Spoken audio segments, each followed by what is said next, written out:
know the stories you have submitted here are usually of a victim of a crime or creepy encounter. This time I am the creep. I'm hoping sending this in gives me some closure, so I can get on with my life. Here's my story. Change my name if you read this. I'm not looking for sympathy. I just want people to understand how fast small choices can turn into something dangerous. I'm 31. I work nights unloading delivery trucks, so my morning starts around 5 in the evening. This happened last October. I remember the date exactly because I kept the receipt for months. October 17th, 10:43 p.m. Red Line Gas. It was a clear autumn night.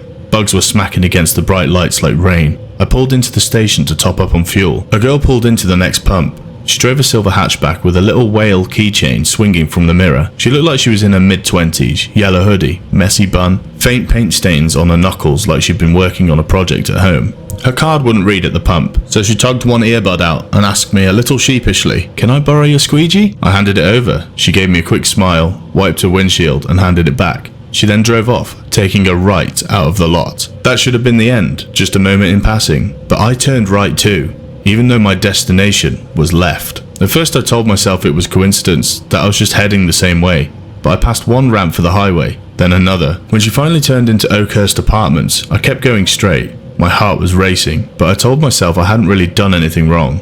2 days later, I saw her again, completely by chance, this time at the campus cafe. The barista called out, "Maya?" and handed her a latte. That's how I learned her name. She sat by the window, sketchbook open, pen moving fast. Same yellow hoodie, same paint-stained fingers.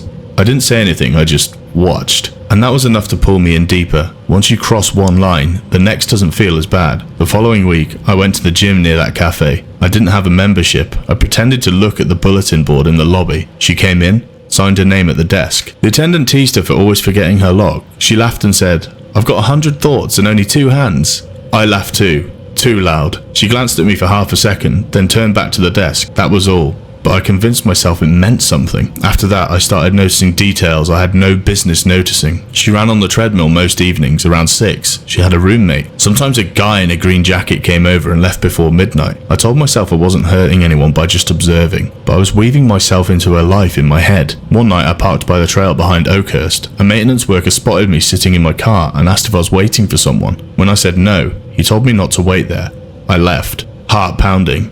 But 2 nights later, I came back anyway. That's when the police first contacted me. They said they got on a report about a dark sedan lingering near the complex. They weren't accusing me of anything, they just asked me to stop. I promised I would, and for a little while, I meant it. Then I found the note, stuck under my windshield wiper in my own apartment parking lot. It was a photo of me at the gas station that first night. The angle wasn't from a security camera, it was taken by someone standing nearby. At the bottom, written in thick black marker, "I remember you too." I don't know if it was her, or her boyfriend, or maybe the maintenance worker, but it terrified me. I thought I could fix things. I wrote a letter. "I'm sorry I made you uncomfortable. It won't happen again." My plan was to slip it under a door. Instead, walking into the complex triggered the cameras. Management saw me, and they called the cops. The next day I was served with the restraining order. No calls, no following, no showing up at her home, work or school. Violation would be a crime. I signed it, told myself it was finally over. But obsession doesn't care what you sign. 2 weeks later I drove past again,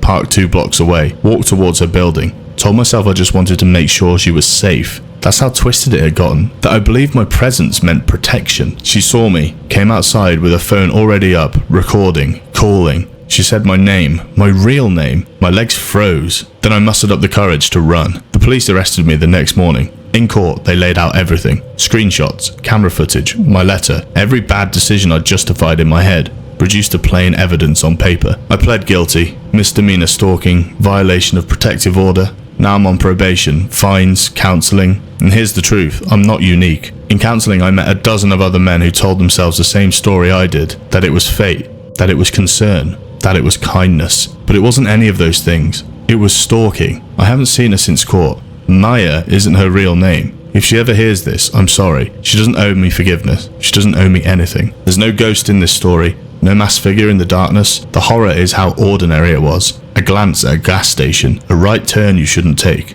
a memory you decide means more than it does, and all the little excuses you tell yourself until you become someone who you don't even recognise.